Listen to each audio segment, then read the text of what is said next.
Si tu traînes un peu sur les réseaux sociaux, t'as forcément vu passer ces vidéos d'hommes qui font des podcasts avec des gros micros sur comment avoir confiance en soi et séduire les femmes tout en les dominant. Mais qui sont ces mascus et d'où vient ce terme? Masculinisme, morphologiquement, c'est un mot qui reprend la structure du mot féminisme. Il s'agit des adjectifs féminin et masculin auxquels on ajoute le suffixe isme. Suffixe bien connu qui permet de forger tous les mots chiants là qui n'ont qu'un seul but, c'est de créer des disputes en repas de famille. Bon, en vrai, ce suffixe, il permet de forger des noms communs pour désigner une doctrine, un concept ou encore une idéologie, une maladie, une discrimination qu'on retrouve dans agisme, validisme ou classisme par exemple. Créer des disputes en repas de famille, donc c'est bien ce que je disais. Retour au 19e siècle, on trouve le mot sous la forme masculisme et ça signifie, selon le Nouveau Larousse illustré de 1902, l'ensemble du sexe masculin, de ses conditions d'être naturelles et sociales. Donc ça se rapproche de ce qu'on appelle aujourd'hui la masculinité. Et puis en médecine, le terme désigne le fait qu'une femme présente des caractères secondaires considérés comme propres aux hommes, des poils au menton par exemple.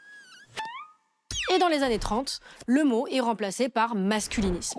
En linguistique, on appelle ça une haplologie. C'est-à-dire qu'on va ajouter ou supprimer une syllabe. Ici, on en ajoute une pour que le mot graphiquement et phonétiquement se calque davantage sur le mot féminisme. Mais vous le savez, ce sens va se perdre. Il est aujourd'hui considéré comme vieilli. Et d'ailleurs, oui, on a fini par comprendre que les femmes aussi avaient des poils.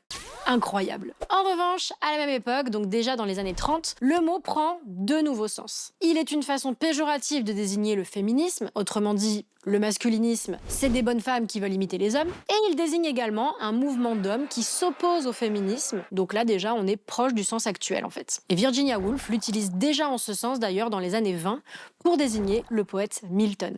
Dans les années 70, un nouveau sens apparaît. À cette époque, le mot est synonyme de patriarcat. Au fil du temps, de nombreux sens de ce mot vont se perdre et en fait, il y en a un seul qui va véritablement subsister jusqu'à aujourd'hui. Le masculinisme, c'est un mouvement, un courant de pensée qui considère que le féminisme a dévirilisé les hommes et qui a pour but de redonner le pouvoir aux hommes. Ce qui suppose donc qu'ils l'auraient perdu.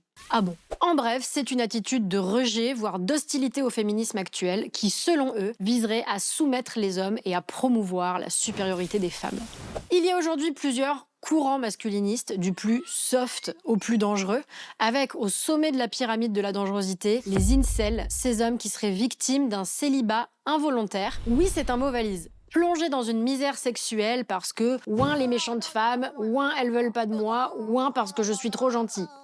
Ouin. Mais cette interjection est devenue un nom commun et on appelle ça une dérivation impropre en linguistique, puisqu'aujourd'hui dans les cercles féministes, un ouin-ouin c'est justement un masculiniste qui se plaint des femmes et du féminisme. Mais si on peut rire du masculinisme, il faut surtout avoir en tête qu'il représente un véritable danger, puisque les incels ont déjà organisé de nombreuses tueries de masse visant des femmes, la plus connue étant sûrement celle d'Isla Vista, perpétrée par Elliot Rodger, qui a laissé avec son suicide un manifeste et une vidéo pour expliquer ses motivations. Et ça a créé un certain engouement puisqu'il est devenu une sorte de modèle et même de martyr pour certains incels qui ont été jusqu'à le glorifier avec des surnoms comme The Virgin Killer ou même The Supreme Gentleman. Et rappelons quand même qu'en 2024, un attentat masculiniste a été déjoué à Bordeaux et que le gars en question était un fan d'Elliot Rodger. Alors petit rappel, le féminisme est un combat pour l'égalité entre les genres, égalité aussi bien professionnelle que politique, médicale ou sociale. Donc oui, faire évoluer la loi, c'est nécessaire, mais encore faut-il la faire appliquer parce que les violences sexistes et sexuelles,